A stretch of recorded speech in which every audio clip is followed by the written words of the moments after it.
அஸ்ஸலாமு அலைக்கும். Good evening. வணக்கமானவர்களே. वालेकुम वालेकुम सलाम सर। Okay புள்ளல், right. நாங்க நேற்றைய பாட வேலையோட கடந்த பாட வேலையோட நாங்க 6வது யூனிட்டை நாங்க சக்சஸ்ஃபுல்லாக நிறைவு செஞ்சிருந்தோம். ஏன்னா நேற்றைய தினம் சக்சஸ்ஃபுல்லாக நிறைவு செஞ்சிருந்தோம். பாடத்தை பத்தி சொல்றதுக்கு முதலே இந்நேரம் உங்களோட கண்ணெல்லாம் எங்க பெய்த்திருக்குன்னு எனக்கு தெரியும். எங்க பெய்த்திருக்கும்? எங்க பெய்த்திருக்கும்? உங்களோட கண் இதை நோக்கி ஒன்பதாம் யூனிட் ஜனநாயகம். இதை நோக்கி தான் பெய்திருக்குன்னு எனக்கு தெரியும். ஸோ பாடத்துக்கு சம்பந்தம் இல்லாம இந்த பிக்சரையோ இந்த படத்தையோ போடல, பாடத்தோட சம்பந்தம் இருக்குது. அதைத்தான் நாங்க இனிமே பார்க்க போறோம். சரி, ஓகே பிள்ளை. நாங்க கடந்த பாட வேலையில இந்த 6வது யூனிட்டை நாங்க முழுமையாக நிறைவு செஞ்சிருந்தோம். சக்சஸ்ஃபுல்லாக 6 நாங்க முடிச்சிருந்தோம். ஸோ நீங்க எல்லாம் கேட்கலாம், என்ன சார் 7ஐயும் 8ஐயும் படிச்சு தரல, 6க்கு பிறகு நீங்க டிரெக்டா 9வதுக்கு போயிட்டீங்க அப்படின்னு சொல்லி. ஸோ 7, 8, 12 அது மூணுமே இலங்கை அரசியல்ன்றதால அதை தொடர்ந்து தொடர்ந்து தான் படிச்சு தர கண்டினியூவா 9, 10, 11 முடிச்சுட்டு அதுக்கப்புறம் 7, 8, 12 அப்படிதான் நாங்க கொண்டு போறோம். எங்கட ஃபார்மேட் அதுதான். சரி, எனவே நாங்க இந்த 9வது அழகை நாங்க இனிதே இன்றைய நாளோடு ஆரம்பிச்சு வைக்கிறோம். சரிதானே? ரைட். இந்த 9வது யூனிட் முக்கியமான ஒரு யூனிட். குறிப்பாக கடந்த காலங்களில் கேள்விகள் வந்து இருக்குது. பாத்தீங்கன்னு சொன்னா இந்த இந்த மாதிரி கேள்விகள் வந்து இந்த 9வது யூனிட்ல இந்த கடந்த காலம் வரை 2023ஆம் ஆண்டு வரைக்குமே பல கேள்விகள் இந்த யூனிட்ல வந்து இருக்குது. ஸோ உங்களோட ஆண்டுலையும் வாரத்துக்கு வாய்ப்புகள் ஈக்குது. ஸோ நாங்க அப்ப டிரெக்டா பாடத்துலுக்கு நாங்க நுழைவோம் பிள்ளை. சரி பிள்ளை, இந்த ஜனநாயக ஆட்சி முறை அப்படின்னா என்ன? என்ன அது ஜனநாயக ஆட்சி முறைன்னா? மக்களாட்சி மக்களாட்சி. மக்களாட்சி, ஓகே. வேற? மக்களால் மக்களுக்கான ஆட்சி. மக்கள் மக்களால் மக்களுக்கான ஆட்சி, ஓகே. வேற? அது யாரு சொன்ன மக்களால் மக்களுக்காக நடத்தப்படும் ஆட்சி? அது ஃபேமஸ் ஸ்டேட்மெண்ட் உண்டு. Abraham Lincoln. நான் ஆப்ரஹாம் லிங்கன். பிரான்ஸா? இல்ல சார், இல்ல. இல்ல இல்ல இல்ல இல்ல. ஓகே, சொல்லுவோமா. வேற என்ன கருத்து இருக்கு அதாவது ஜனநாயக ஆட்சிக்கு? வேற என்ன? அவ்வளவுதானே தெரிஞ்சது? சரி, நான் கேக்குறேன். இந்த ஜனநாயகம் படம் எல்லாரும் பாத்துட்டீங்களா? ஓ சார். பார்த்துதானே இருப்பீங்க. சரி, ஓகேம்மா. இப்ப நான் கேக்குறேன், இந்த படத்துக்கு ஏன் ஜனநாயகம்னு பேர் வச்சாங்க? வேற பேர் வைக்கலாம், கத்தின்னு வைக்கலாம், துப்பாக்கின்னு வைக்கலாம். துப்பாக்கி 2, கத்தி 2, லியோ, அடுத்தது சிவகாசி, மதுரை இப்படின்னு பேர் வைக்கலாம். என்னது இப்ப ஜனநாயகம்னு பேர் வச்ச? ஏ ஏன்னா அவன் அரசியல் செய்ய போறேன். அவர் அரசியல் செய்ய போறாரு, அதுக்காக ஜனநாயகம் வச்சுக்கிறாரா? இப்ப இந்த வேர்ட்ற மீனிங் தெரியாம அவர் வச்சுப்பாரு.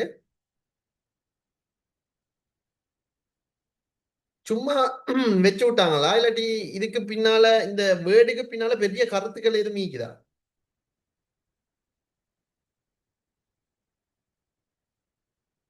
அடுத்தது, இந்த விஜய்க்கு பின்னால ஏன் இவ்வளவு மக்கள் கூட்டம் அவரை பிடிச்சு நிற்கிறாங்க?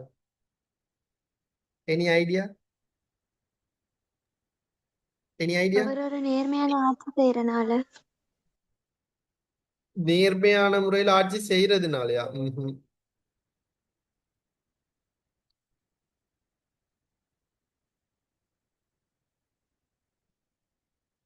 ரைட். ஓகே பிள்ளை, நாங்க பார்ப்போம். ரைட். இந்த ஜனநாயக ஆட்சி முறை அப்படின்றது தான் நாங்க இன்னைக்கு பார்க்க இருக்கிறோம். குறிப்பாக ஜனநாயக ஆட்சி முறைனா நீங்க சொன்ன மாதிரி ஆப்ரஹாம் லிங்கன், அதாவது ஃபேமஸ் ஸ்டேட்மெண்ட் ஒன்று தான். ஏன்னா குறிப்பாக மக்களால் மக்களுக்காக மேற்கொள்ளப்படும் ஆட்சி தான் இந்த ஜனநாயக ஆட்சி முறைன்னு சொல்லுவாங்க. ஸோ இந்த ஜனநாயக ஆட்சி முறை எடுத்தோம்னு சொன்னா அது குறுகிய வரலாறு. இந்த நவீன ஜனநாயகத்துக்கு குறுகிய வரலாறு தான் நீக்குது. பெரிய வரலாறு, நீண்ட வரலாறு எல்லாமே இல்லை. ஏன்னா இதெல்லாம் புதுசா தோற்றம் எடுத்து ஆரம்ப மன்னராட்சி காலங்களில் இப்படி ஒன்றும் இல்லை. ரைட். 17ஆம் நூற்றாண்டு நடுப்பகுதியின் பின்னரான காலப்பகுதியில் இடம்பெற்ற மன்னராட்சி முறைக்கு மாற்றீடாகத்தான். ஆரம்ப காலத்துல மன்னராட்சி தானே மன்னராட்சி தான் ஆரம்ப காலத்துல இருந்துச்சு. மன்னன் தான் எல்லாமே செய்யறது, மன்னன் தான் முடிவெடுக்கிறது, மன்னன் சுகபோக வாழ்க்கை. ஆனா மக்களுக்கு அப்படி ஒரு வாழ்க்கை இல்லை. ஏன்னா அப்ப இப்படி அது கொஞ்ச நாள் போகிற சந்தர்ப்பத்துல மக்கள் பிச்சை எடுக்கிற நிலைமை, ஆனா மன்னன் மட்டும் சுகபோக வாழ்க்கை. அதனால மக்கள் நினைஞ்சாங்க மன்னனை விரட்டி அடிச்சுட்டு மக்கள் விரும்புற ஒரு ஆட்சி முறையை கொண்டு வந்தாங்க. அதைத்தான் சொல்லுவாங்க வரலாறுல, முடியாட்சியை ஒழிச்சு போட்டுட்டு மக்கள் கொண்டு வந்த ஆட்சி முறையோட பேர் தான் என்ன? ஜனநாயக ஆட்சின்னு சொல்லுவாங்க. சரி, ரைட். இப்ப இந்த ஜனநாயக ஆட்சி என்று நாங்க பார்த்தோம்னு சொன்னா தாராண்மை ஜனநாயகத்தை அடிப்படையாக கொண்டு, தாராண்மை வாதம்ன்றது ஒரு கருத்தியல். நாங்க இப்ப 5வது யூனிட்ல நாங்க பார்த்திருந்தோம் தானே, 5வது யூனிட்ல பல கருத்தியல் நாங்க பார்த்திருந்தோம். தாராண்மை வாதம், சமவுடைமை வாதம், சமூக ஜனநாயகம், குடியரசு வாதம், பெண்ணியல் வாதம், மதச்சார்பின்மை வாதம், பாசிசவாதம், இப்ப எல்லாமே பார்த்திருந்தோம் தானே. அதுல ஒவ்வொரு கருத்துக்களும் ஒவ்வொரு கருப்பொருள் அடிப்படையாக கொண்டிருந்தது. ரைட். அப்ப அந்த அடிப்படையில இப்ப சமவுடைமைவாதம்ண்டா அது ஒரு சமத்துவம். அதே மாதிரி சமூக ஜனநாயகம்னு சொன்னா கலப்பு பொருளாதாரம். அதே மாதிரி பாசிசவாதம்ண்டா அரசனுக்கு வழிபாடு, அதாவது தலைவருக்கு கட்டுப்படுதல், நாயக்க வழிபாடு. பெண்ணியல் வாதம் என்று சொன்னா பால்நிலை சமத்துவம். மதச்சார்பின்மை வாதம்ண்டா அரசோடு மதமோடு அரசோ தொடர்படக்கூடாது. இப்படி ஒவ்வொரு மெய்ய கருப்பொருள் ஒவ்வொரு கருத்தியலுக்கும் இருந்துச்சுன்னு சொல்லி நாங்க அந்த 5வது படிச்சிருந்தோம். இந்த அடிப்படையில தாராண்மைவாதத்தினுடைய அடிப்படை கருத்து என்ன? சொல்லுங்க. தனி மனித சுதந்திரம். தனி மனித வெரி குட். தாராண்மைவாதத்தினுடைய தனி மனித சுதந்திரம். பாருங்க, இவ்வளவு கருத்தியல் இருக்குது. இதுல இந்த தாராண்மைவாதத்தினுடைய மெய்ய கருப்பொருளே தனி மனித சுதந்திரம். ரைட். தனி மனித சுதந்திரம்னு தான் சொல்லுவாங்க. ரைட். யூனிட் 9 சென்ட் பண்ணுங்களே. குரூப்ல போட்டு தானே இருக்குது யூனிட் 9. போட்டு இல்லையா குரூப்ல? பிள்ளைகள் யூனிட் 9 உங்களோட குரூப்ல போட்டு இல்லையா? இருக்கு சார். போட்டு தானே இருக்குது. அப்ப பிள்ளைகள் பார்க்கலையா? நீங்க குரூப்பை பார்க்காமையா வந்து? சரி, ஓகேம்மா. குரூப்ல போட்டு இது குரூப்ல பாருங்களேன். ரைட். இப்ப எனவே இந்த தாராண்மை வாதம்ன்றது ஒரு தனி மனித சுதந்திரத்தை அடிப்படையாக கொண்டது. எனவே இந்த தனி மனித சுதந்திரத்தை அடிப்படையாக கொண்டு உருவாகின ஆட்சி தான் சம உடைமைவாத கருத்தியலை நான் சொல்றது அப்படியே ஃப்ளோல சொல்லுங்க. சம உடைமைவாத கருத்தியல் அடிப்படையாக கொண்ட அரசுக்கு தான் சம உடைமைவாத அரசுடுவாங்க. சமூக ஜனநாயகத்தை அடிப்படையாக கொண்டது சமூக ஜனநாயக அரசு. பெண்ணியல்வாத கருத்தியல் அடிப்படையாக கொண்ட பெண்ணியல்வாத அரசு. அதே மாதிரி மதச்சார்பின்மைவாத கருத்தியல் அடிப்படையாக கொண்டா அது மதச்சார்பின்மைவாத அரசு. எனவே தாராண்மைவாத கருத்தியல் அடிப்படையாக கொண்டால் அதுக்கு பெயர்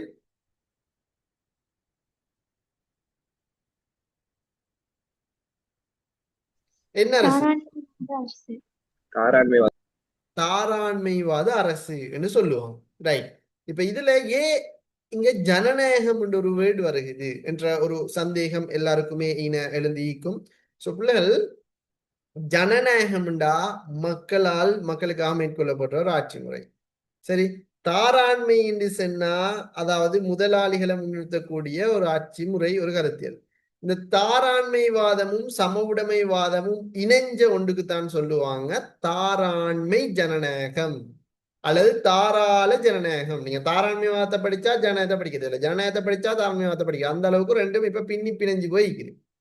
ரைட். எனவே தாராண்மை ஜனநாயகம் என்றது ரெண்டும், தாராண்மைவாதம் ஜனநாயகம், இந்த ரெண்டிட முன்மாதிரிகள் இணைந்து உருவாக்கப்பட்டதுதான் தாராண்மை ஜனநாயகம் அப்படின்னு சொல்லுவாங்க புள்ளைகள். அப்ப அதை நீங்க கட்டாயம் இந்த இடத்துல முக்கியமா ஞாபகத்துல வச்சுக்கொள்ளணும். சரி.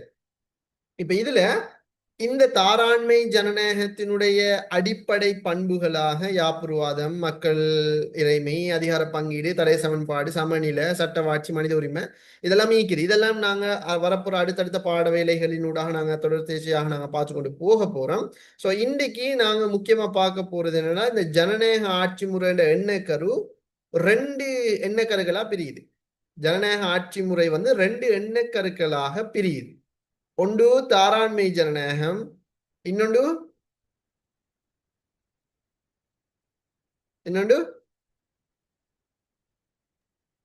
என்ன அடுத்தது? பிரதிநிதித்துவ ஜனநாயகம் சொல்லுவாங்க. ரைட். ஒன்று தாராண்மை ஜனநாயகம், அடுத்தது பிரதிநிதித்துவ ஜனநாயகம் அப்படின்னு சொல்லுவாங்க பிள்ளைகள். ஸோ இப்படித்தான் முக்கியமாக ரெண்டு அடிப்படையில பிரிஞ்சுட்டு போகுது. ரைட். இப்ப இதுல முதலாவது நாங்க பார்க்க போறதுதான் குறிப்பாக இந்த தாராண்மை ஜனநாயகம் அப்படின்னா என்ன என்றது. தாராண்மை ஜனநாயகம்னா ஜனநாயகத்திட முக்கியமான ஒன்றுதான் இந்த தாராண்மை ஜனநாயகம். ரைட். குறிப்பாக நீங்க சிம்பிளா சொல்லுங்க, ஜனநாயகத்துக்கு என்ன விளக்கம் சொல்றீங்களோ அதுதான் இது. ஜனநாயகம் என்றாலும் உண்டுதான், தாராண்மைவாதம் என்றாலும் உண்டுதான், தாராள ஜனநாயகம் என்றாலும் உண்டுதான், லிபரல் ஜனநாயகம் என்றாலும் உண்டுதான், லிபரல் வாதம் என்றாலும் எல்லாம் நீங்க ஒன்றுண்டே பாருங்க. உங்களோட ஏ லெவல்ல பொலிட்டிக்கல் சயின்ஸ் பார்த்துக்கு அப்படிதான் நாங்க பார்க்கணும். எல்லாமே வேறு வேறையா? வேறு வேறா? எல்லாமே உண்டு. ஒன்றுதான். நான் இப்ப சொன்னேன் பல பேர்கள் எல்லாம் சொல்லுங்கம்மா பாப்போம். இந்த தாராண்மை ஜனநாயகத்து பல பேர்கள் இருக்குது. ஜனநாயகம் என்று சொல்லுவாங்க, வேற தாராண்மைவாதம் என்று சொல்லுவாங்க, வேற லிபரல் ஜனநாயகம்னு சொல்லுவாங்க, வேற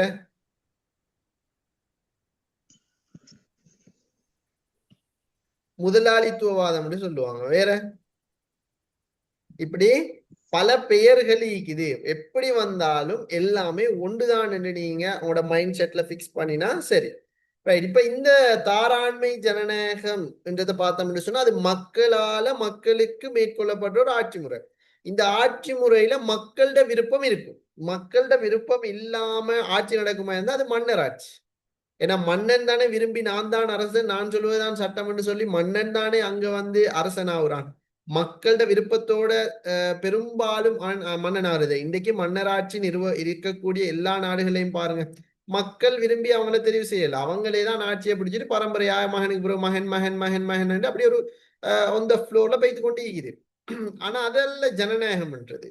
மக்களால ஒரு தலைவன் தெரிவு செய்யப்பட்டு வரணும், அவன் தான் மக்களுக்காக வேலை செய்யணும். மகனுக்கு பிறகு மகன் மகன் மகன்னா மகன் நலனை மட்டும்தான் மகன் பார்ப்பாங்க, மக்கள் நலனை பார்க்க மாட்டாங்க. எனவே மக்களால யாரு தெரிவு செய்யப்படுறாங்களோ அவன் தான் மக்களுக்காக வேலை செய்வான். எனவே மக்களோட விருப்பத்தை பிரதிநிதித்துவப்படுத்தக்கூடிய ஒரு ஆட்சி முறைதான் என்ன? தாராண்மை ஜனநாயகம். இங்க மக்களோட விருப்பம் இருக்கும். அதை நாங்க தெளிவா விளங்கி வச்சுக்கொள்ளணும். இந்த தாராண்மை ஜனநாயக வந்து மக்களோட விருப்பத்தை பிரதிநிதித்துவம் கொடுத்த ஆட்சி முறைதான், ஒரு என்ன கருதான். இந்த தாராண்மை ஜனநாயகத்தை யார் கொண்டு வாராரோ அவருக்கு பேரு தான் ஜனநாயகம். ஜனநாயகம்னு சொல்லுவாங்க. எனவே அப்ப விஜய் வந்து அந்த படத்துல இந்த ஜனநாயகத்தை தான் கொண்டு வந்திருக்கலாம். சரி, ரைட். இப்ப நாங்க பார்த்தோம்னு சொன்னா இந்த தாராண்மை ஜனநாயகம்ன்றது பிள்ளைகள் குறிப்பா இந்த கம்யூனிச நிலவும் நாடுகள்ல வந்து இந்த தாராண்மை ஜனநாயகம் பெரும்பாலும் இல்லை. சமுடமைவாத நாடுகள்ல மக்கள்ல சுதந்திரம் ஈக்காது, அங்க அரசு தான் எல்லாத்தையுமே செய்யும். தனி மனித சுதந்திரத்துக்கு அங்க இடம் இல்லை. கம்யூனிச நாடுகள்ல இது ஈக்காது. எனவே ஜனநாயகவாதத்தின் உறுதிப்படுத்தப்பட்ட ஒரு பரப்பு மாத்திரம்தான் அப்படின்னு சொல்லியும் சில கருத்துக்கள் ஈக்குது என்று ஹேவார்ட் சொல்றாரு. அப்படின்னு சொன்னா அதாவது ஒரு ஜனநாயகம் என்பது ஆட்சி முறையிட மாதிரி மட்டுமல்ல, அது ஒரு வாழ்வியல் என்ன கரு, ஒரு வாழ்வியல் என்ன கரு. எக்ஸாம்பிள்ல கேட்டு வரும் போலாம். ரைட். ஜனநாயகம் என்பது ஆட்சி முறை மாதிரி மட்டுமல்ல, அது ஒரு வாழ்வியல் என்ன கருவாகும் என குறிப்பிட்டவர் யாருன்னு கேட்டா என்று ஹேவார்ட் என்று சொல்லி எழுத தெரிஞ்சுக்கணும். ரைட். அதாவது இந்த தாராண்மை ஜனநாயகம் என்று சொன்னா அரசின் ஆட்சி மற்றும் தலையீட்டின் மூலமான சுதந்திரம். இங்க அரசு தலையிடாதா? தலையிடுமா தலையிடாதா? இந்த தாராண்மை ஜனநாயகத்துல தலையிடும். ஆனா மக்களுக்கு சுதந்திரம் நீக்கும், தலையீட்டுடனான சுதந்திரம். ரைட். அதுதான் இந்த தாராண்மை ஜனநாயகத்துல முக்கியமான ஒன்று. ரைட். இங்க அதுக்காக தனியார் சுதந்திரம் இல்லைன்னா தனியார் சுதந்திரம் நீக்குது.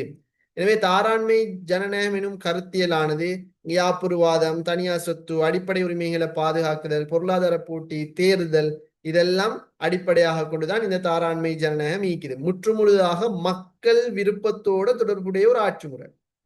இங்க மக்களோட விருப்பம் தான் ஈக்குமா, மக்களோட விருப்பம் இல்லாம இங்க எதுவுமே ஈக்காத, எல்லாம் மக்களோட விருப்பம் தான். அரசியல் சமத்துவம் என்ற கோட்பாட்டினை அடிப்படையாக கொண்டு அமைந்தது. எல்லா மக்களும் நன்மை அடையணும், எல்லா மக்களும் பலன் பெறணும், எல்லா மக்களும் படிக்கணும் என்றதுதான் இங்க. ரைட். சர்வஜன வாக்குரிமை, ஒருவருக்கு அல்லது ஒரு பெருமானம் மற்றும் சுதந்திரமான தெரிவு இது எல்லாமே இங்க இருக்கும் இந்த ஜனநாயகத்துல. சர்வஜன வாக்குரிமை, ஏன்னா அதாவது 21 வயசுக்கு மேற்பட்ட சகலருக்கும் வாக்குரிமை கொடுக்கறது தான் சொல்லுவாங்க சர்வஜன வாக்குரிமை. அதெல்லாம் இங்கே ஈக்கும். ரைட். அதே மாதிரி ஆட்சியாளர்கள் 21 வயசு வந்து நம்மளோட நுணமூர்ல தான் 18 வயசு தான் வரும். சர்வஜன வாக்குரிமை 18 வயசு அதெல்லாம் எடுத்துக்கொள்ளலாம். ரைட். ஆட்சியாளர் மக்கள் பிரதிநிதிகள் என்பதே ஜனநாயக செயற்பாட்டு அடிப்படை. ஆட்சியாளர்கள் மக்கள் பிரதிநிதிகள் தான் என்றுதான் ஜனநாயக செயற்பாட்டு அடிப்படையாக இருக்குது. அரசியல் கட்சி அரசியல் இயக்கம் ஆகியவற்றுக்கிடையான வெளிப்படையான போட்டித்தன்மை அங்க இருக்கும். ரைட். தாராண்மைவாதம் மற்றும் ஜனநாயகத்தின் முன்மாதிரி ஒன்றுடன் ஒன்று ஒப்பிட்டு கட்டியல் போட்டேன். நான் இப்பதான் சொன்னேன் தாராண்மைவாதம் ஜன ரெண்டுமே வேறு கருத்தியல். அந்த ரெண்டு கருத்தியல்ட முன்மாதிரிகளும் இணைந்து உருவாக்கப்பட்டதுதான் இந்த தாராண்மை ஜனநாயகம் சொல்லுவாங்க. ரைட். எனவே ஜனநாயகத்தின் விசேடமான உருவாக்கமாகத்தான் இந்த தாராண்மை ஜனநாயகம் இருக்குது. மக்களை கட்டுப்படுத்தும். இங்க பாத்தீங்கன்னா எல்லாமே வரையறுக்கப்பட்டிருக்கும். வரையறுக்கப்பட்டா இப்ப நான் பார்த்தேன் அரசின் தலையீட்டிடனூடான சுதந்திரம். அரசு தலையிடும், ஆனா மக்களுக்கு சுதந்திரம் வைக்கும். மக்களை கட்டுப்படுத்தும் அதிகாரம் பலமற்றதும் பொறுப்பு கூறும் மக்களுக்கு பொறுப்பு கூறும் அரசாங்கமே என்பதாகும். ஜனநாயக ஆட்சி முறையின் கீழ் அரசியலமைப்பின் மூலம் அரசியல் போட்டியின் நிமித்தம் ஏற்றுக்கொள்ளப்பட்ட சட்ட ரீதியான வரையறை தான் இதுல சொல்லப்பட்டிருக்கிறது. ஒன்று கூற்ற சுதந்திரம். இந்த ஒரு எந்த நாட்டுல தாராண்மை ஜனநாயகம் ஈக்குதோ அங்க ஒன்று கூற்ற சுதந்திரம் ஈக்கும், மத சுதந்திரம் ஈக்கும் மற்றும் தனியார் உரிமைகளை பாதுகாக்கிற அம்சங்கள் நீதித்துறை சுயாதீனமாக ஈக்கும். இதெல்லாமே தாராண்மை ஜனநாயகத்துல இருக்கும். ரைட். அதே மாதிரி சிறுபான்மையிட உரிமைகள் பாதுகாக்கப்பட்டிருக்கும். சட்டத்தின் முன் சகலரும் சமனாக இருப்பாங்க. சட்டத்தின் முன் பெரும் அந்த ஆட்சியாளர்களோ அரசியல்வாதிகளோ விதிவிலக்கல்ல, சட்டத்தின் முன் சகலரும் சமன். இப்ப மன்னர் ஆட்சி காலங்கள்ல மன்னன் தப்பு செஞ்சா மக்களுக்கு கொடுக்குற அதே தண்டனை மன்னனுக்கும் கொடுப்பாங்களா? சொல்லுங்கம்மா. இல்ல. கொடுக்க மாட்டாங்க. ஆனா தாராண்மை ஜனநாயக இந்த ஜனநாயக ஆட்சியில மன்னன் தப்பு செஞ்சாலும் ஒரு சட்டம் தான், மக்கள் தப்பு செஞ்சாலும் ஒரு ஒரு சட்டம் தான். லைசன்ஸ் இல்லாம வண்டி ஓட்டினா எனக்கும் 20,000 ஃபைன் தான். அதே ஜனாதிபதி லைசன்ஸ் இல்லாம வண்டி ஓட்டினாலும் இதே ஃபைன் தான்.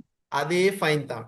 ரைட். அதை நாங்க மறந்துடக்கூடாது பிள்ளைகள். சரி. எனவே சட்டத்தின் முன் சகலரும் சமன் என்ற எல்லாமே கேளுமா. யாருமா டவுட் கேட்ட?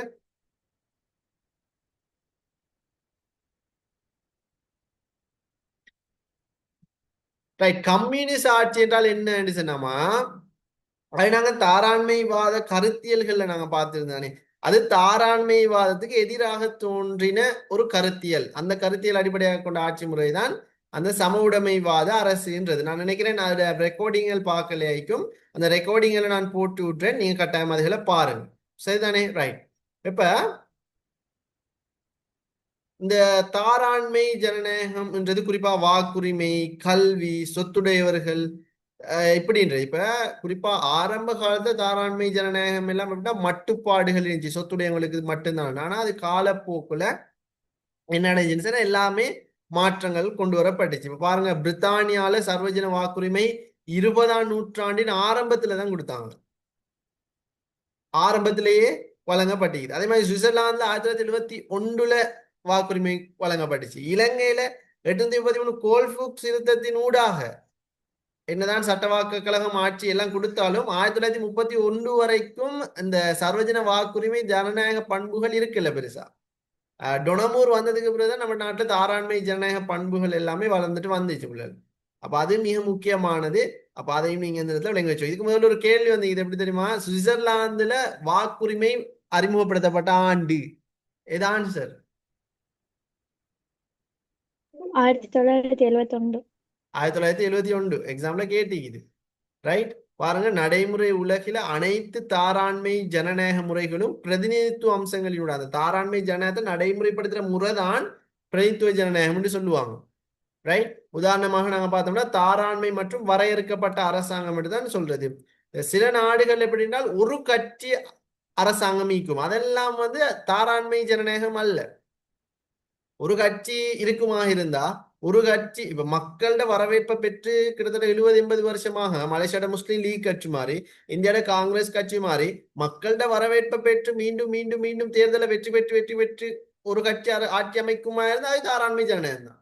ஆனா மக்களோட விருப்பமே இல்லாம இந்த சைனால பாருங்க, கம்யூனிஸ்ட் கட்சின்னு கிட்டத்தட்ட 70 வருஷமா இருக்குது. அது அவங்கட அந்த கட்சியோட தலைவர் தான் ஜனாதிபதி. அப்படி இருக்குது.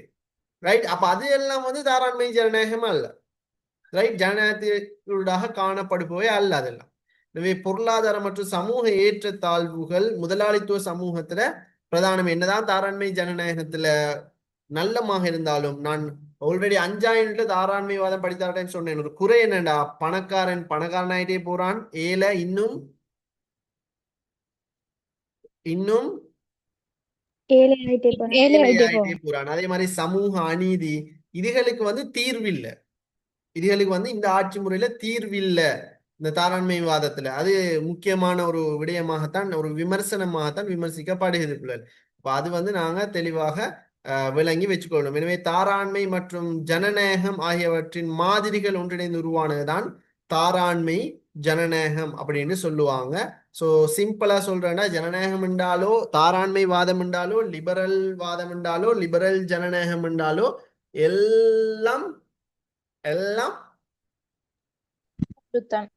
ஒன்றுதான். மக்களால் கொள்ளணும். இப்ப தாராண்மை ஜனநாயகத்துக்கு சிறந்த முன்னுதாரணமான நாடு அமெரிக்கா, பிரித்தானியா. இந்த ரெட்ல பாருங்க, மக்கள் விரும்பித்தானே தலைவரை தெரிவு செஞ்சுக்கிறாங்க. அப்படித்தானே? மக்கள் விரும்புறவங்க தானே ஜனாதிபதி ஆகிக்கிறாங்க. மக்கள் அந்த நாட்டுல சுதந்திரமா திரியிறாங்க தானே, எங்கேயும் போறாங்க தானே, மக்கள் நினைச்ச மாதிரி வாழ்றாங்க தானே, எலெக்ஷன் நடக்கு தானே, ஆட்சியாளர்கள் 4 வருஷத்துக்கு ஒருக்கா 5 வருஷத்துக்கு ஒருக்கா மாறுறாங்க தானே. எனவே இதெல்லாம் முக்கியமா ஒரு ஜனநாயகத்தினுடைய அடிப்படை பண்பு தேர்தல் தான். ஒரு நாட்டுல நீங்க ஜனநாயகம் இருக்கா இல்லையான்னு பாக்குறது தேர்தலை வச்சுதான். இப்ப சைனால தேர்தல் இருக்கான்னு பார்த்தா தேர்தல் இல்ல, அப்பாய் ஜனநாயகம் இல்ல. வடகொரியால தேர்தல் இருக்கா? இல்ல, அப்பாய் ஜனநாயகம் இல்ல. சவுதி அரேபியால, கட்டார்ல, இப்படி மத்திய கிழக்கு நாடுகள்ல இருக்கக்கூடிய அரபு நாடுகளை பார்த்தோம்னு சொன்னாங்க ஜனநாயகம் குறிப்பாங்க. தேர்தல் இருக்கான்னு பார்த்தா தேர்தல் இல்ல, அப்பாய் ஜனநாயக நாடு இல்ல. அப்ப இது மிக முக்கியமான ஒன்றாக நீங்க தெளிவா விளங்கி வச்சுக்கொள்ளணும். சரி, கிளியரா? கிளியரா? நான் பேச கேக்குதா? ஓகே. எனவே இந்த ஜனநாயக ஆட்சி முறையை எவர் கொண்டு வாரானோ அவனுக்கு பெயர் தான் ஜனநாயகன் என்று ஜனநாயகன்.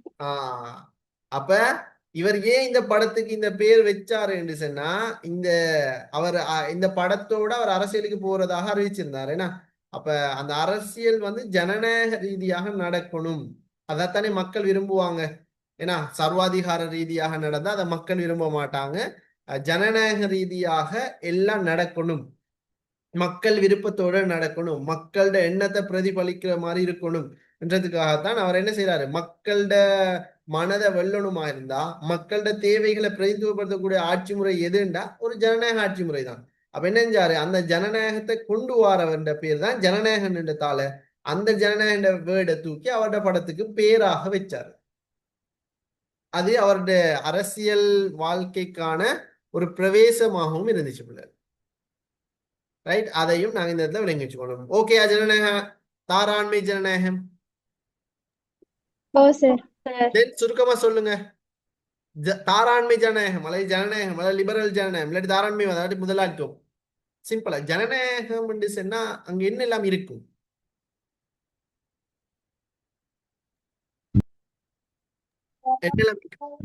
மக்களுக்கு சுதந்திரம் வைக்கும். சுதந்திரம் வைக்கும். வேற வேற என்ன? மக்களுக்கும் ஒரே சட்டம் தான், ஜனாதிபதிக்கும் ஒரே சட்டம். மக்களுக்கும் ஒரு சட்டம் தான், ஜனாதிபதிக்கும் ஒரு சட்டம் தான். வேற மக்களோட விருப்பத்தைப்படி மக்களை பிரதிநிதித்துவப்படுத்தும் ஆட்சி முறை. மக்களோட விருப்பத்தின்படி மக்களை பிரதிநிதித்துவப்படுத்துவாங்க ஆட்சியாளர். வேற இன்னொன்னு முக்கியமான சொன்னேன், மக்களாட்சி. மக்களாட்சி. இன்னொன்னு சொன்னேன், அதான் 2 நிமிடம் வைட்டேன்.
ரைட், ஓகே பிள்ளைகள். வேற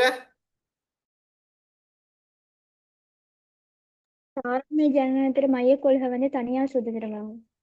தனியார் சுதந்திரம் இயக்குமோ? வேற முக்கியமா நான் இப்பதான் சொன்னேன், ஒரு நாடு ஜனநாயக நாடாண்டு அறியணுமாக இருந்தா ஒன்று இருந்தா போதும் அப்படின்னு நான் ஒன்று சொன்னேன். முக்கியமான ஒண்ணு என்ன? தேர்தல் இருக்க வேண்டும். தேர்தல் இருக்கணும். தேர்தல் இருக்கணும். அந்த தேர்தல் ஒரு நாட்டுல நடக்குமா இருந்தா, நீதியான தேர்தல் ஒரு நாட்டுல நடக்குமாக இருந்தா அந்த நாடு ஜனநாயக நாடுன்னு சொல்லலாம். இந்த தேர்தல் இல்லையா, நாடு ஜனநாயகம் இல்லை. கிளியரா பிள்ளைகள்? கிளியரா? ஓகே பிள்ளைகள், ரைட். நாங்க அடுத்த தலைப்புக்கு போமா? ரைட். எனவே ஓகே சார். எனவே இந்த தாராண்மை ஜனநாயகத்தை நடைமுறைப்படுத்துற முறைதான் என்ன? பிரதிநிதித்துவ ஜனநாயகம். பிரதிநிதித்துவ ஜனநாயகம் என்றுவாங்க. ரைட். தாராண்மை ஜனநாயகத்தை நடைமுறைப்படுத்துற விதம் தான். இப்ப நாங்க ஜனநாயகம் என்னன்னு பார்த்திருந்தோம். மக்களுக்காக நடத்தப்படக்கூடிய ஒரு ஆட்சி முறைன்னு தான் தாராண்மை ஜனநாயகம் அப்படின்னு சொல்லுவோம். ரைட். எனவே அந்த தாராண்மை ஜனநாயகத்தை நடைமுறைப்படுத்துற விதம் தான் பிரதிநிதித்துவ ஜனநாயகம் அப்படின்னு நாங்க சொல்லுவோம். சரி. எனவே இந்த பிரதிநிதித்துவ ஜனநாயகமும் குறுங்கால வரலாறு. இப்ப தாராண்மை ஜனநாயகமும் பிரதிநிதித்துவ ஜனநாயகம் என்றாலே அது நெடுங்கால வரலாறு அல்ல, அது குறுங்கால வரலாறு. 17ஆம் 18ஆம் நூற்றாண்டுகள்ல ஐரோப்பா, அமெரிக்கா போன்ற நாடுகள்ல தான் இந்த பிரதிநிதித்துவ ஜனநாயகம் வளர்ச்சி அடைந்துச்சு. இப்ப பிரதிநிதித்துவ ஜனநாயக முறை தோன்றுவதற்கு முன் கிரேக்கத்துல நிலவிய நேரடி ஜனநாயக முறை தான் காணப்பட்டுச்சு. அதாவது அரசியல் முடிவுகளை மக்களே நேரடியா எடுக்கிறது. ரைட். அரசியல் முடிவுகளை மக்களே நேரடியாக எடுக்கிறது அப்படின்னு சொன்னா, திடீரென்று இப்ப கிரேக்கத்துல என்ன நடக்கும்னு சொன்னாப்புல, நேரடி ஜனநாயகம்டா என்னமாலும் ஒரு மீட்டிங், என்னமாலும் ஒரு முடிவெடுக்கணும் அப்படின்னு சொன்னா ஒரு இடத்துக்கு ஒன்று கூட சொல்லுவாங்க. மக்கள் எல்லாரும் வந்து திடீரென்று எல்லா மக்களும் ஐன பங்கு பற்றி முடிவெடுப்பாங்க. அப்ப ஐன நம்ம நாடுகள்ல மாதிரி பார்லிமெண்ட் மட்டும் நாட்டுக்கு தேவையானதை ஒன்று கூடி முடிவெடுக்கிறதில்ல, மக்கள் எல்லாருமே கூடி முடிவெடுத்தாங்க கிரேக்கத்துல. அப்ப அது மக்கள் நேரடியா அரசியல்ல ஈடுபடுறது, அதான் சொல்லுவாங்க நேரடி ஜனநாயகம் அப்படின்னு சொல்லி. ரைட். எனவே இந்த நேரடி ஜனநாயகம் அந்த டைம்ல அங்கே ஒரு விமர்சனம் என்னடா, அந்த அரசியல் முடிவுகளை எடுக்கிற அந்த சந்தர்ப்பத்துல பெண்களுக்கு, சிறுவர்களுக்கு, அடிமைகளுக்கு பங்கு பற்றியலாம். அது கிரேக்கத்துல அந்த ஒரு நிலைமை இருந்துச்சு. ஆனா அது காலப்போக்கில் இப்ப சரி, இப்ப நம்ம நாடுகள் எல்லாம் பெண்கள் எல்லாம் வாக்குரிமை கொடுக்கப்பட்டிருக்குது. ஆளப்படுவோர்கள், ஆள்வோர், ஆளப்படுவதற்கான வேறுபாடு அங்க காணப்பட மாட்டாரு நேரடியா ஜனநாயகத்துல. என்ன சொன்னா அங்க அமைச்சர்கள், ஜனாதிபதி என்று அப்படி இல்லை. நேரடி ஜனநாயகம் எந்த நாட்டில இதோ அந்த நாட்டில இருக்கிற எல்லாருமே ஜனாதிபதி தான், எல்லாருமே மக்கள் தான், எல்லாருமே பிரதமர்கள் தான். அங்க பிரிய மாட்டாங்க. அப்படின்னு சொன்னா ஜனாதிபதி வேறொருத்தர், பிரதமர் வேறொருத்தர், அமைச்சர் வேறொருத்தர், அப்படி அந்த பிரதிநிதிகள் அப்படி வேறையா பிரிய மாட்டாங்க. அங்க இருக்கிற மக்கள் எல்லாருமே நாற்ற யாரு? நாற்ற பிரஜை தான். அதான் சார் நேரடி ஜனநாயகம். அதுதான் மக்கள் நேரடியா ஈடுபடுற. அங்க வந்து வேற யாரோ டீம் இருக்காது. ரைட். ஜனாதிபதி நாட்டை யாருன்னு கேட்டா, ஒரு இப்ப ஃபார் எக்ஸாம்பிள் இலங்கைன்ற ஒரு நாட்டுல 2 கோடி மக்கள்டா, அந்த நாட்டுல வந்து யாரு ஜனாதிபதினா 2 கோடி மக்களுமே ஜனாதிபதி தான். அந்த நாட்டுல ஏதாவது முடிவெடுக்கணுமா இருந்தா வெறுமனே 50,000 பேர்ட்ட கேட்டா சரியா? இல்ல, 2 கோடி மக்கள் தான் கேட்கணும். ஏண்டா இது என்ன ஜனநாயகம்? என்ன ஜனநாயகம்? நேரடி ஜனநாயகம். இப்ப நான் கேட்கிறேன், இப்ப ஒரு சின்ன இப்ப நாம எல்லாருமே கொழும்புல இருக்கிறோம்னா அது ஒரு சின்ன பிரதேசம். திடீர்னு எல்லாரும் வாங்க முடிவு ஒன்று எடுக்கணும்னா எல்லாருக்கும் பெய்த்திரேன் கொழும்புல இருந்தா. இப்ப நான் ஜஃப்னா, நீங்க கொழும்பு, இன்னொரு பிள்ளை களுத்துறை, இன்னொரு பிள்ளை பெட்டிக்லோ, இன்னொரு பிள்ளை ட்ரிங்கோ, இன்னொரு பிள்ளை புத்தளம், இன்னொரு பிள்ளை மன்னார், இன்னொரு பிள்ளை மத்திய மலையகம், கெண்டி, நுவரெலியா, மாத்தலை, அது மாதிரி இன்னொரு பிள்ளை சப்ரகமுவ, இன்னொரு பிள்ளை தென் மாத்தரை, இப்படின்னு எல்லாரும் அங்க இங்க பெரிய நிலப்பரப்புகளை இருந்தா திடீர்னு கொழும்புக்கு வாங்கன்னு சொன்னா உடனே போய் தெரியுமா நமக்கு?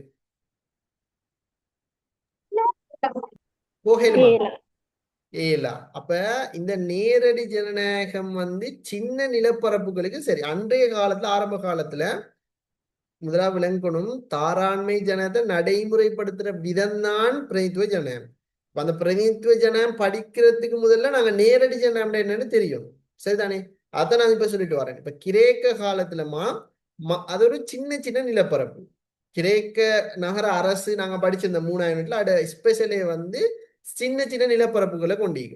என்னமாலும் வாங்க ஒன்று கொடுங்கன்னா டக்குன்னு எல்லாரும் வந்துருவாங்க, ஏன்னா எல்லாரும் ஒரே ஏரியால தான் இருக்கிற. அப்ப அந்த டைமுக்கு ஓகே நேரடி ஜனநாயகம். ஆனா இந்த காலத்துக்கு நேரடி ஜனநாயகம் சாத்தியமாக்கலுமா? ஏலா ஏலா ஏலா பரந்த நிலப்பரப்புகள் இருக்கிறது. இன்னைக்கு நிலப்பரப்பு பெருசாயிட்டு, அதே மாதிரி மக்கள் சனத்தொகை அதிகம். சனத்தொகை சனத்தொகையை அதிகரிச்சுட்டாங்க. ஒரு இடத்துல அப்படி எல்லாருக்கும் கூடலாம், நிலப்பரப்பு பெருசு. வேற வேற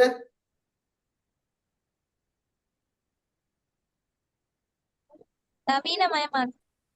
நவீனமயமாக்கல். அடுத்து தொழில்நுட்ப வளர்ச்சி இதுல அடைஞ்சது. பிரச்சனை இல்லையா? ஒன்று கூடினா ஒரு பிரச்சனை வராதா திடீரென்று எல்லாரும்? வரும். ஆனா இது இந்த காலம் நவீன காலத்துல இப்படி பிரச்சனை இருக்குது. ஆரம்ப காலத்துல அப்படி ஒரு பிரச்சனைகளே இல்ல பிள்ளைகள் கிரேக்க காலத்துல. அப்ப அதனால அங்க நேரடி ஜனநாயகம் சாத்தியம் ஆயிடுச்சு. ஆனா நம்மட நாடுகளுக்கு அந்த நேரடி ஜனநாயகம் சாத்தியம் ஆக்கியலாது. ரைட், நம்மட நாடுகளுக்கு அந்த நேரடி ஜனநாயகத்தை சாத்தியமே ஆக்கியலாது. காரணம் என்னன்னா, நம்மட நாடு நிலப்பரப்புல கொஞ்சம் பெருசு. நாம தான் நினைக்கிறோம் சிறுசுன்னு சொல்லி, ஆனா நிலப்பரப்புல பெருசு, மக்கள் கூட, அடுத்த ஒன்று கூடுவதுல சிக்கல், இப்படியான நிலைமைகளால என்ன செய்யறாங்கன்னா அந்த நேரடி ஜனநாயகம் வந்து தற்காலத்துக்கு பொருத்தம் இல்லை. அதனாலதான் என்ன ஜனநாயகத்தை, இந்த தாராண்மை ஜனநாயகத்தை நடைமுறைப்படுத்துற நேரடி ஜனநாயகத்தினூடாக நடைமுறைப்படுத்திலும் பிரயத்துவ ஜனநாயகத்தினூடாக நடைமுறைப்படுத்திலும். அது ஆரம்ப காலத்துல நேரடி ஜனநாயகத்தினூடாக வச்சுக்குவோம். ஆனா தற்காலத்துல எந்த ஜனநாயகத்தினூடாக நடைமுறைப்படுத்திலும்? பிரதிநிதித்துவ ஜனநாயகம். அப்படின்டா நேரடி ஜனநாயகம்டா மக்கள் எல்லாரும் நேரடியாக அரசியல் முடிவுகள் எல்லாம் எடுக்கிற. பிரதித்துவ ஜனநாயகம்டா எல்லாரும் முடிவெடுக்க தேவையில்ல. 2 கோடி மக்கள் நம்ம நாட்டுல இருக்கிறாங்கன்னா 2 கோடி மக்களும் ஒருத்தரையோ இல்லாட்டி 5 பேரையோ ஓட் பண்ணி அவரை தெரிவு செஞ்சு அவரை நாங்க பார்லிமெண்ட்டுக்கு அனுப்பிட்டோம்டா நாம நாட்டை கட்டி எழுப்ப தேவையில்லை, அவரு கட்டி எழுப்புவார். அதைத்தான் சொல்லுவாங்க பிரதிநிதிகளால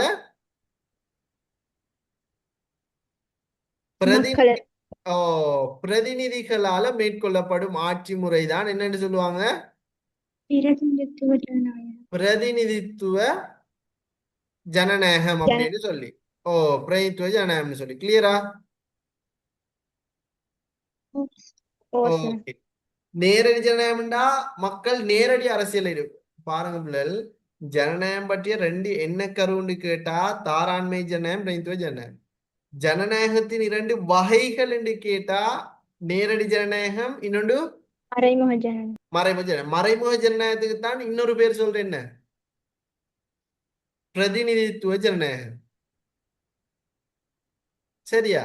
மக்கள் நேரடி அரசியல ஈடுபடுறது நேரடி ஜனநாயகம், மக்கள் மறைமுகமா அரசியல ஈடுபடுறது பிரதிநிதித்துவ ஜனநாயகம். மறைமுக ஜனநாயகம் அல்லது பிரதிநிதித்துவ ஜனநாயகம். எனவே நம்ம நாட்டுல இப்ப என்ன நேரடி ஜனநாயகம் இது பிரதிநிதித்துவ ஜனநாயகம் சொன்னோம். எப்படி சொல்றீங்க பிரதிநிதித்துவ ஜனநாயகம்?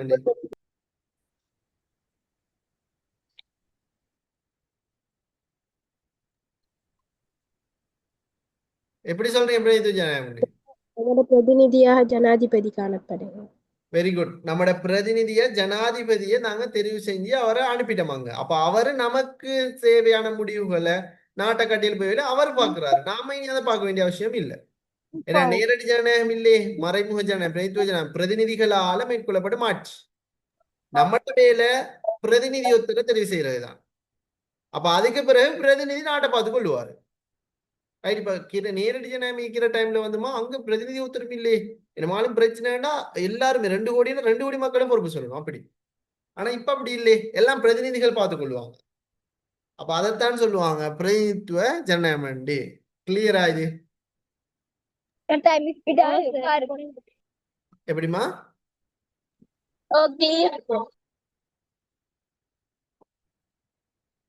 Okay, right. எனவே இது மிக முக்கியமானது பிள்ளைகள். ரைட். இப்ப நேரடி ஜனநாயகத்துக்கும் பிரதித்துவ ஜனநாயகம் நிறைய வேறுபாடு. இந்த பாருங்க, இந்த நான் இந்த டியூட்ல போட்டிக்கிறத பாருங்க. இந்த ரெண்டு டியூட்டுக்கும் ஏதோ ஒரு வித்தியாசம் உண்டு இருக்குது. இந்த அதாவது இந்த இந்த பிக்சர்ல நேரடி ஜனநாயகம் மறைமுக ஜனநாயகம் அதாவது பிரதிநிதித்துவ ஜனநாயகம் ரெண்டும் போட்டிக்கிறாங்க. இந்த ரெண்டுக்கும் என்ன டிஃபரன்ஸ் சொல்லுங்கப்பா.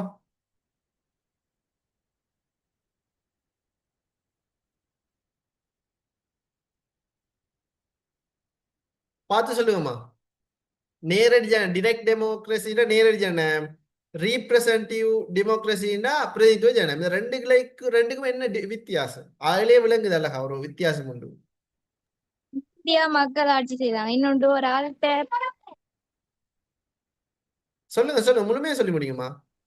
ஒரு ஆள்கிட்ட பொறுப்பை கொடுத்து அந்த ஆள் ஆட்சி செய்தாங்க. அவளு நேரடி ஜனநாயகம்டா மக்கள் நேரடியா ஆட்சி செய்யறாங்க. பிரதிநிதித்துவ ஜனநாயகம்டா மக்கள் 38 அதிகாரத்தை கொடுத்து அவங்க மக்கள் ஆட்சி செய்தாங்க. ஒருத்தட்ட அதிகாரத்தை கொடுத்து அவங்க மக்கள் ஆட்சி செய்யறாங்க. கிளியரா? இவ்வளவுதான் டிஃப்ரெண்ட். அப்ப இடல பிரதிநிதி ஒருத்தர் வாரது நேரடி ஜனநாயகத்திலயா பிரதிநிதித்துவ ஜனநாயகத்திலயா? பிரதிநிதித்துவ பிரதிநிதித்துவ ஜனநாயகம். அந்த பிரதிநிதித்துவ ஜனநாயகம். வீட்டையே அந்த பிரதிநிதித்துவ ஜனநாயகம் பெயர்லயே விடையும் ஈக்குது. பிரதி நிதியால ஆட்சி மேற்கொள்ளப்பட்டதுதான் என்ன பிரதிநிதித்துவ ஜனநாயகம். ஜனநாயகம். அந்த மாதிரி பிரதிநிதியிலேயே வேர்டு வருதுன்னா அந்த பிரதிநிதியால ஆட்சி நடக்குது. சரி, அப்ப அதை நாங்க இந்த இடத்துல விளங்கி வச்சுக்கொள்ளணும். எனவே பிரதிநிதித்துவ ஜனநாயக ஆட்சி முறையில ஈடுபடுவர் நேரடியாக மக்கள் அல்ல. இப்ப பாத்தீங்கன்னு சொன்னா இப்ப அன்றகுமார திசாநாயக்க முழு மக்களும் அப்படின்னு இல்லைன்னா மக்களோட வாக்குகளால அவர் தெரிவு செய்யப்பட்டிருக்கிறாரு. எனவே மக்கள் நேரடியா அரசியல ஈடுபட்டல. இப்ப ஏன்னா மக்கள் தெரிவு செஞ்சு இவரை அனுப்பிக்கிறாங்க. அப்ப இவர் ஆட்சி செய்யறா. அப்ப இவர் ஆட்சி செய்யறதை வச்சு மக்கள் நேரடியாக ஆட்சியில ஈடுபடுறாங்கன்னு சொல்லலாம். மறைமுகம் தான் ஆட்சி செய்யறாங்க. எனவே மக்கள் யாரை தெரிவு செய்ய அவங்கள மந்திரிகள். இப்ப அன்றகுமார் திசாநாயக்க ஒரு மந்திரி தான். ரைட்? அப்ப அது மிக முக்கியமானது. அதே மாதிரி நவீன அரசுகள்ல இன்றைக்கும் சில சந்தர்ப்பத்துல இந்த நேரடி ஜனநாயகம் இல்ல அதுல சில உத்திகள் ஈக்குது. ரைட்? இப்ப நேரடி ஜனநாயகம்னா மக்கள் அரசியல் முடிவுகளை மக்கள் நேரடியா எடுக்கிறது. அப்ப அட உத்திகளாகத்தான் ஒப்பம் கோரல், ஆரம்பித்து வைத்தல், திருப்பி அழைத்தல் என்ற 3 ஆப்ஷன் இருக்குது. இது பல நாடுகள் இருக்குது. நம்ம நாட்டிலேயே ஒரு ஆப்ஷன் இருக்குது. ஒப்பம் கோரல் ஆப்ஷன் இருக்குது. அதாவது மக்கள் அரசியல்ல நேரடியா ஈடுபடுறது. நேரடி ஜனநாயகம்னா மக்கள் அரசியல் நேரடியா அட உத்திகள் தாம்மா. ஒப்பம் கோரல்ண்டா அரசியல் முடிவுகளை எடுக்கிற அதிகாரத்தை மக்கள்கிட்டே கொடுக்கறது தான் ஒப்பம் கோரல். இலங்கையில 1900 ஜேஆர் ஆட்சி செய்யும் போது 1978ஆம் ஆண்டு கால பகுதியில் ஜேஆர் ஆட்சி செஞ்சாரு. ஒரு பாராளுமன்றம் 6 வருஷத்துக்கு பதவியேற்றுட்டாங்க. அப்ப அவர் என்ன செஞ்சாருன்னா எலெக்ஷன் வைக்காம அவர் விரும்பின அந்த பாராளுமன்ற உறுப்பினர்களை இன்னும் 6 வருஷத்துக்கு அப்படியே இருக்க வச்சு பார்த்தாரு. அதனால அதுக்கு அவர் எலெக்ஷன் வைக்கல. அவர் என்ன செஞ்சாரு மக்கள்கிட்ட ஒரு எலெக்ஷன் நடத்தினாரு. நான் என்னுடைய பாராளுமன்ற உறுப்பினரை இன்னும் 6 வருடங்களுக்கு அப்படியே நான் வைக்க போறேன், உங்களுக்கு விருப்பமா என்று சொல்லி ஒரு எலெக்ஷன் நடத்தினா. எனவே அந்த எலெக்ஷனை மக்கள் ஆம் என்று தெரிவித்ததன் பிரகாரம் மீண்டும் அதே பாராளுமன்றம் தொடர்ந்தும் 6 வருடங்களுக்கு ஏற்கனவே 6 வருடம் இன்னும் 6 வருடங்களுக்கு தொடர்ந்தும் அவங்க ஆட்சி செஞ்சாங்க என்றதை நாங்க இந்த இடத்துல மறந்துடக்கூடாது. ரைட்? அப்ப இதான் ஒப்பம் கோடல் அப்படின்னு சொல்லுவாங்க. அதோட சேர்த்து ஆரம்பித்து வைத்தல் என்று சொன்னா நாட்டிட இலங்கை என்ற பெயரை ஸ்ரீலங்கா என்ற பெயரை சோமாலியா என்று மாத்தணும் அப்படின்னு மக்கள் விரும்பினா மக்கள் என்ன செய்யலாம்? ஒரு ஓட்டை நடத்த சொல்லி ஒரு எலெக்ஷனை நடத்த சொல்லி மக்கள் எல்லாரும் சேர்ந்து அரசாங்கத்துக்கு அழைப்பு விடுக்கலாம். அப்ப இது ஒப்பம், அதாவது ஆரம்பித்து வைத்தல்னு சொல்லுவாங்க. திருப்பி அழைத்தல் அப்படின்னு சொன்னா அரசியல்வாதிகள் யாரேனும் தப்பு செஞ்சாங்கன்னு சொன்னா அவங்கள திரும்ப வீட்டுக்கு அழைக்கிறது. வீட்டுக்கு அனுப்புறதுதான் திருப்பி அழைக்கிறது. நாங்க தான் தெரிவு செஞ்சு இப்ப அன்றகுமார் திசாநாயக்க நாங்க தான் ஓட் பண்ணி அவரை என்ன செய்ய நாட்டு ஜனாதிபதியாக்கி அனுப்பி வச்சு அழகுபடுத்தி நாங்க அனுப்பிக்கிறோம். இப்ப அவர் நாட்டு மக்களுக்கு நல்லது செய்யலண்டா அவரை நாங்க அழைச்ச ஸ்பீட்லயே நாங்க வீட்டுக்கு அழைச்சிருவோம். அதான் திருப்பி அழைக்கிறது. இந்த திருப்பி அழைக்கிற முறை நம்ம நாடுகள்ல இல்ல, அமெரிக்கா போன்ற நாடுகள்ல இருக்குது. அங்க அதனாலதான் ஆட்சியாளர்கள் பயம்.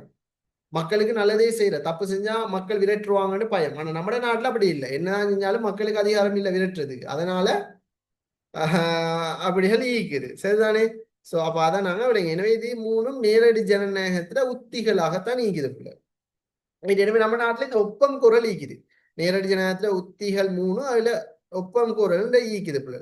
பாருங்க, நவீன அரசுகள்ல பரந்த நிலப்பரப்பு, அதிகரித்த சனத்தொகை, ஒன்று கூடியுள்ள சிக்கல், இதனால வந்து நேரடி ஜனநாயக முறை சாத்தியம் இல்லை. ரைட். பிரதித்துவ ஜனநாயக முறையில மக்கள் வந்து மறைமுகமா தான் ஆட்சியில ஈடுபடுறாங்க, நேரடி ஈடுபட இயலாது.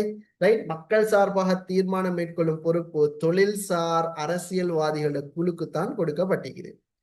ரைட். டொம்பேன் என்பவருக்கு ஏற்ப நேரடி ஜனநாயகத்தில் ஒப்பிடும்போது பிரதித்துவ ஜனநாயகம் தான் உயர்நிலையில இருக்குது என்று சொல்றாரு. ஜனநாயகத்தின் வரையறைக்குட்பட்ட மறைமுகமான ஒரு கருவிதான் இந்த பிரதித்துவ ஜனநாயகம் சொல்லுவாங்க. ஆனா இங்க பிரதித்துவ ஜனநாயகத்துல அடிப்படையே தேர்தல் தான். இங்க வந்து தேர்தல் வந்து அடிக்கடி நடந்துட்டு இருக்கு. அப்படி தேர்தல் நடந்தா தானே பொதுசான அபிப்பிராயம், அதாவது மக்கள்கிட்ட பொதுவான விருப்பம் என்னன்னு அறிஞ்சு கொள்ளலாம்.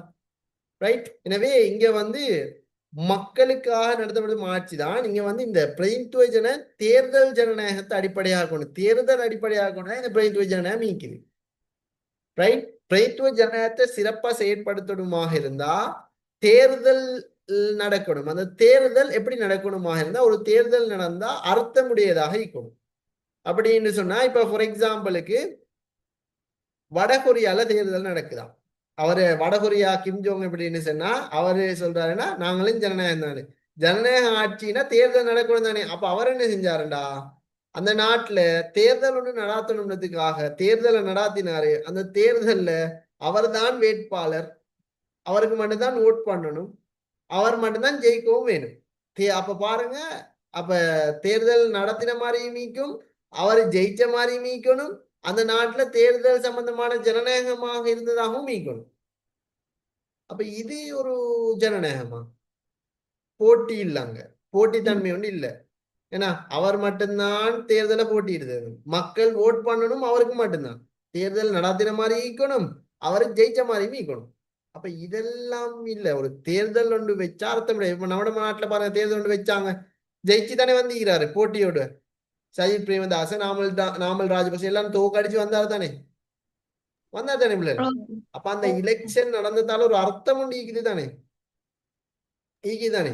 அப்ப எலெக்ஷன் ஒன்று நடந்தா அது அர்த்தமுடையதா ஈக்கணும். அதே மாதிரி ரெண்டாவது போட்டித்தன்மை ஈக்கணும். ஏன்னா பாருங்க, நம்ம நாட்டுல இந்த முறைதான் இலங்கை வரலாற்றிலேயே வெட்டுப்புள்ளி 2ஆம் 3ஆம் விருப்பு வாக்கு இவ்வளவு 8 ஜனாதிபதிகளை கண்டிக்குது. 8 ஜனாதிபதிகளும் விருப்பு வாக்கால தெரிவு செய்யப்படல. ஆனா விருப்பு வாக்கால தெரிவு செய்யப்பட்ட ஒரே ஒரு ஜனாதிபதி அன்றகுமார திசாநாயக்கா. அதுக்கான காரணம் என்னன்னா, போட்டி கூடிட்டு அந்த ஓட் எல்லாம் பிரிஞ்சு பிரிஞ்சு போயிட்டு அன்றகுமார திசாநாயக்க அரவாசி பேர் ஓட் பண்றாங்க, ரணில் விக்ரமசிங்கக்கு அரவாசி பேர், நாமல் ராஜபக்சேக்கு அரவாசி பேர், சஜித் பிரேமதாசுக்கு அரவாசி பேர், இப்படின்னு எல்லாரும் அரவாசியாக போடக்குள்ள அந்த ஓட்டு வந்து என்ன செய்யும், பிரிஞ்சு பிரிஞ்சு போய்த்தரும். அதனாலதான் இந்த முறை வெட்டுப்புள்ளி சிஸ்டத்துக்கு வர போச்சு. அப்ப நாங்க இந்த இடத்துல அவங்க சொல்றது என்னன்னா போட்டித்தன்மை. அப்ப பாருங்க எவ்வளவு போட்டி, கடைசி வரைக்கும் தெரியாம போயிட்டு யார் ஜெயிப்பாங்கன்னு சொல்லி அப்படியே போட்டியும் டீக்கணும். அதுதான் தேர்தல்ல கிக்கு. அடுத்தது சுதந்திரம். ரைட். வாக்காளர்களுக்கு வாக்களிப்பதற்கான உரிமை இருக்கும், வேணும். அப்படின்னு சொன்னா ஒத்தட்ட போய் நீ அன்றகுமார திசாநாயகி ஓட் பண்ணாட்டி இப்படி சொல்லலுமா போய்? அப்படி சொன்னா அது சுதந்திரமா? இதத்தான் சொல்லுவாங்க என்னன்னா, அந்த வாக்கு விக்கிற, நம்மட வாக்கு நம்மட உரிமை, நமக்கு அந்த வாக்க விக்கலுமா, இன்னொருத்தர சல்லி வாங்கி நாம போட்டு வாக்க விக்கலுமா போயிட்டு. ஆனா இந்தியா போன்ற நாடுகள் அப்படி நடக்குது. விஜய் ஒரு படம் ஒண்ணு வந்துச்சு தானே, சர்க்கார்ன்னு சொல்லி, அதுல அந்த ஓட் திருட கேஸ் ஒண்ணு போச்சு தானே. அங்கெல்லாம் பிங்கர் பிரிண்டிங். நம்ம நாட்டுல தான் இப்படி பேனி ஒன்று எடுத்துட்டு மூவாயாச்சு, இப்படி 2 வெட்டி தர. ஆனா வெளிநாடுகள்ல இந்தியா போனா ஃபிங்கர் பிரிண்ட். அப்ப என்ன செய்யறாரு இவர், அங்க இங்க போயிட்டு ஃபிங்கர் பிரிண்டை யூஸ் பண்றப்ப அந்த ஃபிங்கர் பிரிண்டை வச்சு இன்னொருத்தன் ஓட் பண்ணிருப்பான். அது பெரிய பிரச்சனை ஆயிடுச்சு. ஏன்னா அப்புறம் அந்த எலெக்ஷனே திரும்ப நடத்தினாங்க. ரைட். ஏதோ வாக்காளருக்கு விரும்பின ஒருத்தர், நான் அனுரைக்கோ சஜித்துக்கோ நாமலுக்கோ சஜித்துக்கோ யாருக்கோ அவர் விரும்பின ஒருத்தருக்கு போடக்கூடிய சுதந்திரம் அவருக்கு இருக்கும். ரைட். அது முக்கியமானது. அடுத்தது இரகசிய தன்மை. வாக்காளர் ஓட் பண்ணாருன்னா அவருக்கும் இறைவனுக்கும் மட்டும்தான் தெரியணும் அவரு யாருக்கு ஓட் பண்ணாருன்னு. இப்ப நான் போய் ஓட் பண்ணிட்டு வரேன், அப்ப ஓட் பண்ணது எனக்கும் இறைவனுக்கும் மட்டும்தான் தெரியணும், நான் யாருக்கும் ஓட் பண்ணேன், வேற யாருக்கும் தெரியக்கூடாது. அதுக்காக நீங்க வந்து கேட்கக்கூடாது. அப்ப என்ற ஆட்களுக்கும் தெரியும் தானே சார், என்ற ஆளுக்கு யாரோ ஒருத்தர் இவருக்கு போட்டிக்கிறாருன்னு தெரியும். ஆனா இவர் தான் இந்த ஊர்ல இந்த இப்படி இருந்தான்னு அவருக்கு அதை வெளிப்படுத்தல. அப்படி வெளிப்படுத்துறது வந்து ஒரு ஜனநாயகம் அல்ல, அது ஒரு தேர்தல் நியதி இல்ல. சரிதானே? அப்ப என்ன செய்யணும், நாம போட்டது நமக்கு மட்டும்தான், அத அமானிதம், இரகசிய தன்மை, ரைட்? அதை வெளியே சொல்லல அதுக்கு, ரைட்? அதே மாதிரி நியாயம் உண்டு, ரைட்? இப்ப உங்களுக்கு தெரியும், இப்ப நம்மளுடைய மஹிந்த ராஜபக்சனுடைய ஆட்சி காலத்துல சில கேசஸ் வந்து 2010ஆம் ஆண்டு அளவுல மஹிந்த ராஜபக்சேக்கும் சரத் பொன்சேகாவும் ஜனாதிபதி தேர்தலை போட்டிட்டாங்க. அப்ப டிவி நியூஸ்ல வந்துட்டே இருக்குது, ரெண்டு பேருமே சாறு மாறியாக ஓட்டு வந்துட்டே இருக்குது. ஆனா திடீர்னு ஒரு கேஸ் ஒன்று வருது, மஹிந்த ராஜபக்ச வந்து முறைகேடாக பொட்டி மாத்தின அப்படின்னு சொல்லி, ஓட்டை பொட்டி மாத்தின வேண்டியது நான் ஆதாரத்தோட அப்படின்னு சொல்லி அந்த டைம்ல ஒரு கேஸ் ஒன்று வந்துச்சு. ஆனா அது எந்த சமூக ஊடகங்கள்ல வரல, ஒரு சில ஊடகங்கள்ல மட்டும் வந்துச்சு, ஆனா பெரும்பாலான ஊடகங்கள்ல வரல. சரி, சோ அப்ப இது வந்து நியாயம் இல்லையே, இந்த பொட்டி மாத்திர இது மாத்திர அப்படி எல்லாம் பாருங்க. இப்ப எல்லாம் நம்ம நாட்டுல அப்படி ஒன்றும் பொட்டி மாத்தல, எத்தனை போலீஸ் காவல் நிலையங்கள் நிற்பாங்க. நானும் இந்த முறை எலெக்ஷனுக்கு போறேன், ஸ்கூலுக்குள்ள தான் போய் போடணும். நான் ரோட்ல போயிட்டு பைக்கை வச்சுட்டு பொடியின வந்தா கொஞ்சம் பேசினு மட்டும், அப்புறம் அவங்க நாங்க பேசணும்னா ஓடிடுங்க, அங்க போய் பேசி இங்க பேசலாம் பாருங்க. அந்த ஸ்கூலுக்கு முழு சும்மா இன்னும் நிக்கவும் இல்ல. அப்ப அப்படிகள் ஈக்குது போல. அப்ப அது மிக முக்கியம், நியாயத்தன்மை. அடுத்து தொடர்ந்து தேர்தலை நடத்தணும், 4-5 வருஷத்துக்கு ஒருக்கா கட்டாயம் தேர்தலை நடத்தணும். அப்பதானே தெரியும் மக்களோட பொதுவான விருப்பம் என்னன்னு. சும்மா 10 வருஷத்துக்கும் 15 வருஷத்துக்கும் தேர்தல் இல்லை, 4-5 வருஷத்துக்கு கட்டாயம் தேர்தல் நடத்தணும். அடுத்து உள்ளிருத்தல், அதாவது வாக்களிக்கிற உரிமை எத்தனை வயதுக்கு வந்தவங்களுக்குன்னு சொல்லி ஒரு லிமிட் ஒன்று இருக்கணும். இப்ப நம்ம நாட்டு எத்தனை வயசு வந்தா வாக்களிக்கலாம்? 18 வயசு ஆயினா ஐடென்டி இருக்குமா இருந்தா வாக்களிக்கலாம். அப்ப லிமிட் ஒன்று இருக்குதானே, 18 வயசு என்று சொல்லி. சோ அதைத்தான் அந்த இடத்துல சொல்லுறாங்க, உள்ளீர்த்தல் அப்படின்னு சொல்லி. 18 வயசுக்கு உட்பட்டவங்களை மட்டும்தான் அந்த தேர்தல் உள்ளுக்கு எடுக்கணும், அதான் உள்ளீர்த்தல். அடுத்து சமத்துவம், ஒருவருக்கு ஒரு வாக்கு தான். ஏன்னா இப்ப நீங்க 2 முறை ஓட் பண்ணிருவீங்கன்னு தான் என்ன செய்யற, வெள்ளனே போனா ஓட் போடுறதுக்கு முதல்ல என்ன செஞ்சிருவாங்க, இந்த ஈன இந்த பாருங்க, எனக்கு மார்க் பண்ணிக்குதா ஈன, இந்த இடத்துல இப்படி பேனையால இப்படி மார்க் பண்ணி விடுவாங்க. எதுக்கு என்ன சொன்னா, ஓட் போட்டதுக்கு அடையாளம் தான் அது. ஒருத்தருக்கு ஒரு வாக்கு தான், 2 வாக்கெல்லாம் போட இயலாது. எனவே மக்களுக்காக தீர்மானம் மேற்கொள்வது பிரதிநிதியாகையால் மக்கள் இறைமையின் குறைந்தபட்ச தலைவர். ஏன்னா நம்ம இவ்வளவு தேர்தல் அடிப்படையாக கொண்டு தேர்தல் நடந்து அந்த தேர்தலூடாக ஒருத்தர் தெரிவு செய்யப்படுவாராக இருந்தா, அப்ப அந்த அவர் தானே நாட்டை ஆட்சி செய்வார், மக்கள் இல்லதானே. மக்கள் இறைமை கொஞ்சம் தான் தலையீடுகள் ஈக்கும், ரைட்? எனவே இந்த பிரதித்துவ ஜனநாயகத்துல பொறுப்பு கூறும் முக்கியமான பாத்திரம் தேர்தல் தான் ஈக்குது, ரைட்? எனவே அந்த தேர்தல் வந்து சரியான முறையில நடக்கணும், சட்டத்தின் அடிப்படையில நடக்கணும். வாக்குகள் எண்ணுவதற்கு பல்வேறு முறைகள் காணப்பட்டாலும் முறையான தேர்தல் ஒன்று நடத்தப்படுவதுதான் பெரும்பான்மையோட முடிவை கொண்டு வந்து சேர்க்கும் என்றதுதான் அடிப்படை. எனவே பிரதான பண்பாக நாங்க பார்த்தோம் என்று சொன்னா, பிரதிநிதித்துவ ஜனநாயகத்தை தேர்தல் வந்து சிறப்பாக நடக்கணும்.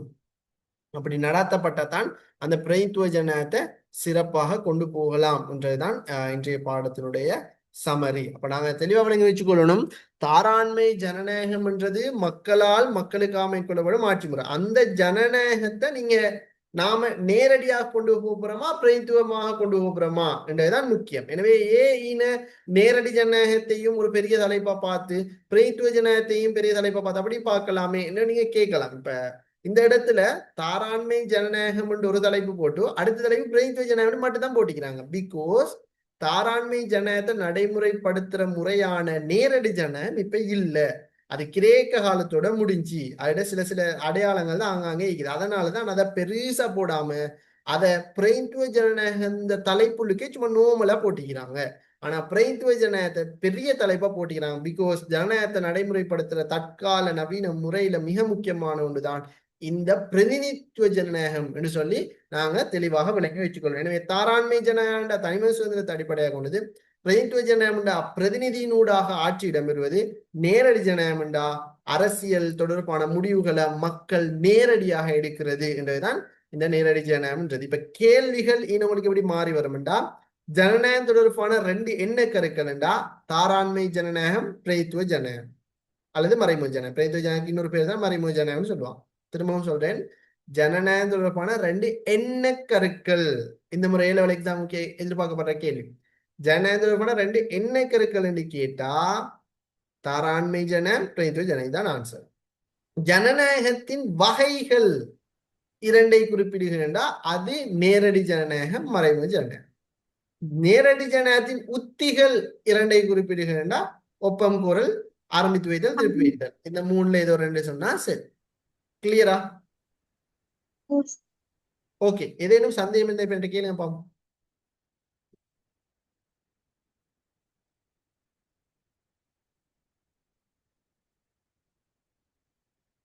Any doubt?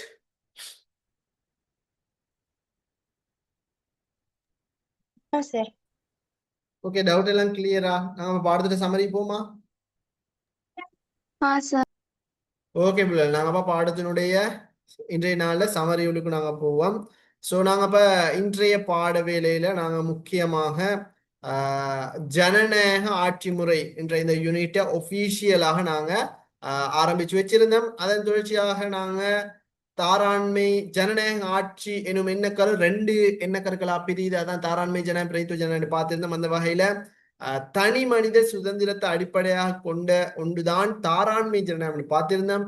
அதே மாதிரி அந்த தாராண்மை ஜனநாயகத்தை நடைமுறைப்படுத்துற முறைதான் பிரதித்துவ ஜனநாயகம் என்று சொல்லி பிரதித்துவ ஜனநாயகத்தை பார்த்திருந்தோம். பிரதித்துவ ஜனநாயகம் சிறப்பா செயற்படணுமா இருந்தா தேர்தல் கட்டாயம் தேவை என்று சொல்லி அந்த தேர்தலுக்கான நியதிகள் என்ன என்றதையும் நாங்க பார்த்திருந்தோம். இறுதியாகவும் நான் திரும்பவும் சொல்லிக் கொள்றேன், உங்களுக்கு குழப்பம் வரும்.